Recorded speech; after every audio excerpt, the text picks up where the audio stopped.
The research prospectus that is due this week includes 4 parts: the paper title, the introduction, the literature review, and the outline. The paper title is self-explanatory. The only piece of advice I can give you regarding that is to be catchy. Just like the hook that you're going to include in your introduction, you need to come up with a title that, again, catches the reader's eye and really lures them into what you're going to be writing about.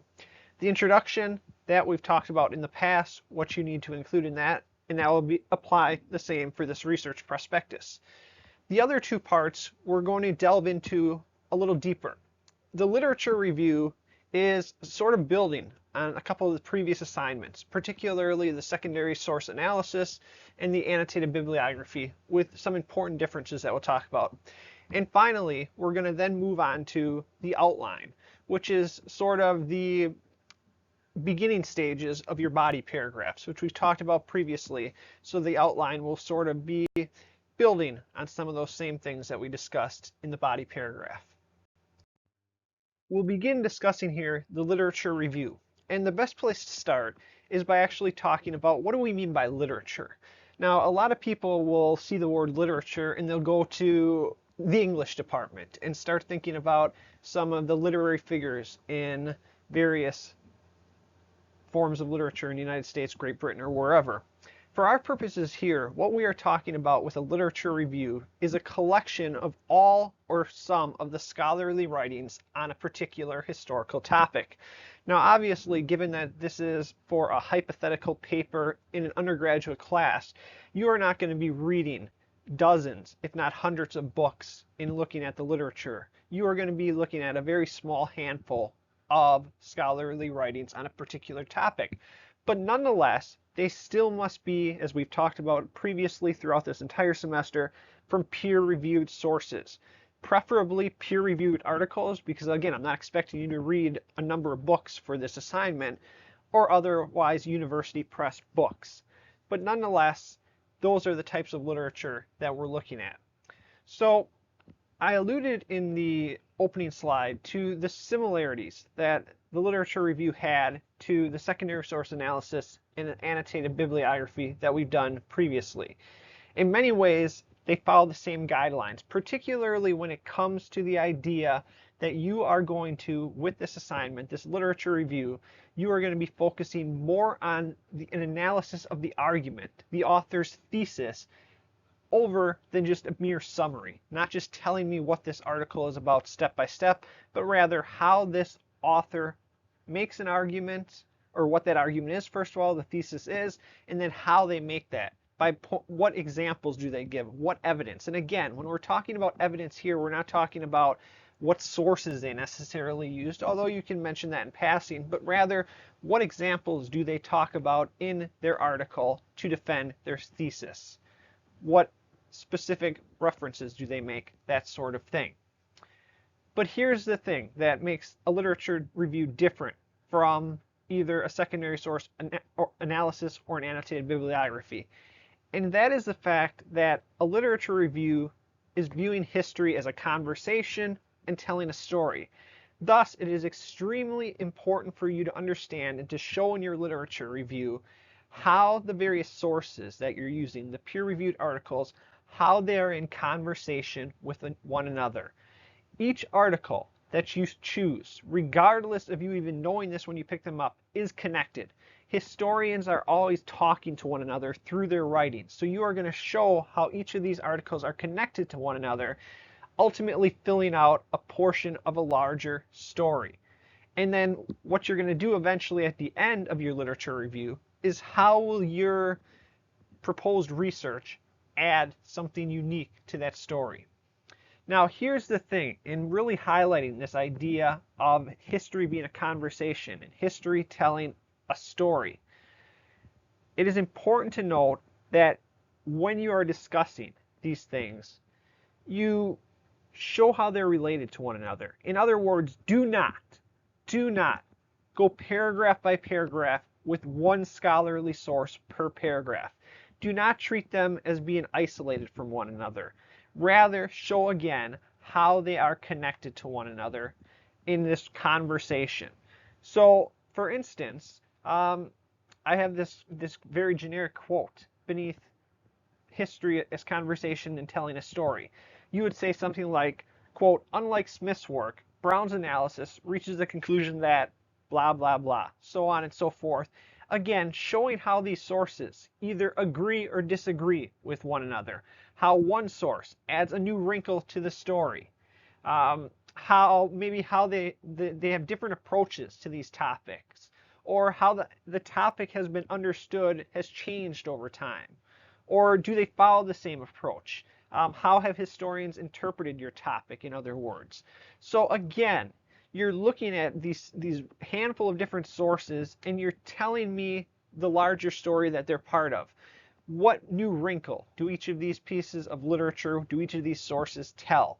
So therefore, for this literature review, for this section of your research proposal, you are going to have a thesis. What is the general argument that you're seeing being made in the sources that you have at your disposal, the sources that you're using? What is the thesis about the literature that is available? So that is the big thing that you're going to be looking at here. Now, to go beyond this, so we just talked about what sort of questions you should be asking, whether it's, again, the approaches that the different authors took, how the understanding of the topic changed over time, do they follow the same approach, how have historians interpreted your topic over time. I want to go back to something that we read earlier this semester, towards the beginning, and that was an article by Kim Phillips Fine, Conservatism, A State of the Field. I encourage you strongly, especially if you didn't read this article, to go back and read it, because this is, albeit a much longer version, this is a literature review. That's what Kim Phillips Fine was doing in Conservatism, A State of the Field. And just to show you her approach, I took one paragraph, I screenshot one paragraph here from page 726 that really shows how, again, I want you to write your literature review, because it really shows these sources in conversation with one another. Here's what she said on page 726. These scholars of backlash politics. Here she's saying that conservatism, at this stage of its story, focused on this idea of conservatism as a backlash.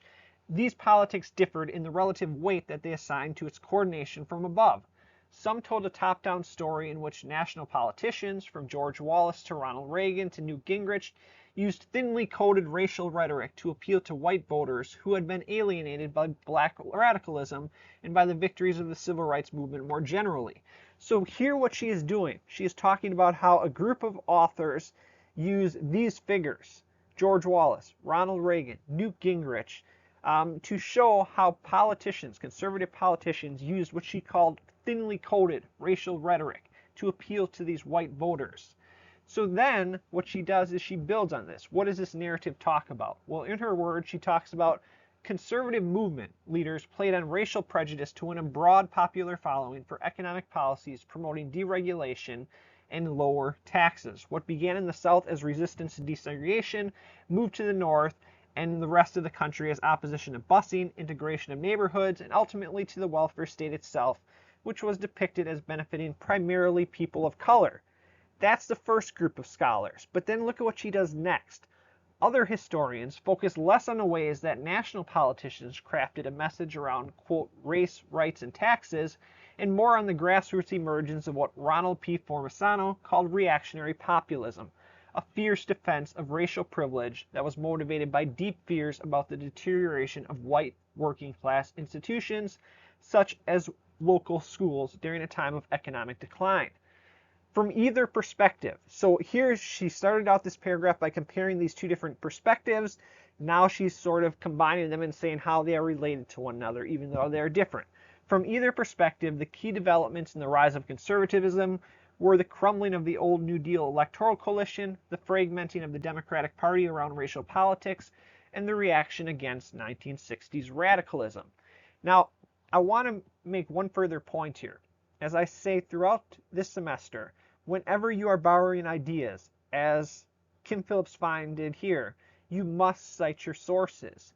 Beyond that basic admonition that you must do this, you can also see how she includes a ton of different sources here in this single paragraph. She doesn't spend one paragraph on each source but rather she groups them all together by showing again how they are in conversation with one another. And that is what you're going to be doing in a much shorter format on this part of the research prospectus. So with that in mind, that you're not going to be spending one paragraph for each source, what are some ways that you can organize a literature review? Well, one way that you can do it, and Kim Phillips Fine sort of does this as well, she talks about how it has changed over time, chronological. So, to go back to Kim Phillips Fine discussion of conservatism, what did historians in the 1930s say about conservatism? What did historians in the 1950s say about conservatism? And finally, what did historians in the 1990s say about conservatism? Did it change over time? Likely it did. You need to highlight how the theses and arguments of historians in the 1930s differed from that of the 1950s, and so on and so forth. Similarly, you can talk about the subfields of the literature. Do some historians focus primarily on gender? Do they focus on class? Do they focus on race to explain some particular historical topic? So for instance, in working class studies, the history of labor unions, do some publications talk about gender being a key idea in our discussion of labor unions, or do they focus on race as being more important? Finally, you might organize your literature review based on schools, different schools of thought. So what do I mean by that? Well, I think the easiest way to explain this is to give an example about how different schools have interpreted the American Revolution. And I'm going to focus on two schools here just to give you an example. So in this paragraph, you might begin by saying something along the lines of that in the 19th and 20th centuries, over a period of about 100 years, there were two schools of thought regarding the American Revolution. One of them, which existed from about 1830 to 1910, was known as the Whig interpretation. Now, the Whig interpretation viewed history as a linear story of progress. It was a direct result, was this progress, of providence, i.e. God. And these Whig interpreters of the American Revolution viewed progress as inevitable. One of the leaders of this school of thought was a guy by the name of George Bancroft, and he published from 1854 to 1878 a monumental 10-volume history titled The History of the United States from the Discovery of the Continent. In this book, he provided a story of inevitable progress from monarchy and tyranny led by the British Crown towards one of democracy. And in doing this, he argued that the people of the United States were united to achieve a common cause, which was removing Great Britain from North America and bringing democracy to this land. Conversely, beginning in the early to mid 20th century, we see a progressive interpretation school. And this school of thought focused more on opposing groups and internal divisions during the Revolutionary era. In the mindset of this school, the people were not united. Rather, this group of scholars focuses on how different classes and economic interests created divisions within colonial America. One of the prominent examples of this school of thought was a guy by the name of Carl Becker, who published in 1909 The History of Political Parties in the Province of New York. In this work, he talked about a, quote, dual revolutionary thesis. This dual revolution thesis held that, first of all, there was a revolutionary struggle between colonists and Great Britain, which most people know about. But Becker also argued that there was also a revolutionary struggle between elite aristocrats in the colonies as well as radicals wanting more democratic society. So again, however you do it, whether it's chronological, based on different subfields used by the historians to describe a particular event, or whether it's schools, as we saw here in the American Revolution, make sure that you are showing how this conversation is taking place among historians in the literature, showing how things change over time. Interpretations of history change over time. History is not static. I mean, yes, there are particular facts, but this gets, again, back to the beginning of the semester, how it's not just a historian's job to relay these facts to the public, but rather it is to analyze them and interpret them. And that's what you're looking for in this literature review, the arguments, the theses that were offered by historians over time about your particular topic. Given that you've already written a body paragraph, this section and outline is going to be much shorter. And basically what I want to do here is provide an example of what you're doing. In essence, what you could sort of do as well as another activity is take the body paragraph that you submitted previously for this course and try to turn that into an outline.